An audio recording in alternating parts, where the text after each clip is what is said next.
মুমিন ও মুসলমানের জন্য গুণ হইল রমজানের রোজাগুলো রাখা। রমজানের রোজাগুলো রাখা, দিনে রোজা রাখা, রাতের বেলায় তারাবি নামাজ পড়া।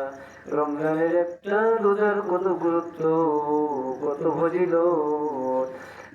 রমজানের একটা রোজা কোনো ব্যক্তি যদি ইচ্ছাপূর্বক ভাবে ছেড়ে দেয়, তাম দুনিয়া 60-70 বছর জিন্দেগি মিলে যদি একটা রোজার প্রতিদান দিতে চায়, তাও রমজানের একটা রোজার সমকক্ষ হবে না। রমজানের মধ্যে কোনো ব্যক্তি যদি একটা নফল আদায় করে, আল্লাহর পয়গম্বর বলেন ওই ব্যক্তি যেন রমজানের বাইরে একটা ফরজ আদায় করিল। আর যে ব্যক্তি রমজানের মধ্যে একটা ফরজ আদায় করিল, আল্লাহর পয়গম্বর বলেন ওই ব্যক্তি যেন রমজানের বাইরে 70টা ফরজ আদায় করিল। আর রমজানের রোজার গুরুত্ব কত বেশি, রমজানের রোজার গুরুত্ব এত বেশি,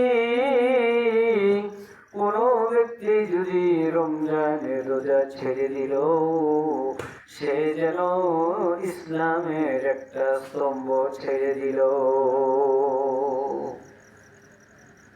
আর যে ব্যক্তি ইসলামের একটা স্তম্ভ ছেড়ে দিল, তার ঈমান চলে গেল। আর এরকম অবস্থায় যদি কোন ব্যক্তি বেঈমান অবস্থায় মৃত্যুবরণ করে, তাহলে তার কবরে জবাবদিহি করতে হবে। আল্লাহর আদালতে তার হিসাব দিতে হবে। আল্লাহর আদালতে তার কাঠ গড়িয়ে দাঁড়াইতে হবে। আল্লাহর আদালতে যেদিন হিসাবের সম্মুখীন হইয়া দাঁড়াইতে হবে। দুনিয়াতে রমজান মাস পাইল, রমজান মাস পাইয়া যদি কোনো ব্যক্তি রমজানের হক আদায় করতে না পারে, রমজানের যদি একটা হক ছেড়ে দেয়, রমজানের যদি একটা সময় আমাদের ব্যথা চলে যায়, রমজান মাসে গুরুত্ব এত বেশি, রমজান মাসে যা খাবে যা পড়বে বেগৈরে হিসাব, তার কোনো হিসাব নাই। রমজান মাসে যদি এত গুরুত্ব হয়ে থাকে, তাহলে রমজানের ভিতরে কোনো ব্যক্তি রোজা না রাখিয়ে যদি দিনের বেলায় খানা খায়, আল্লাহ পাক তাকে ওই পরিমাণ শাস্তি প্রদান করিবে।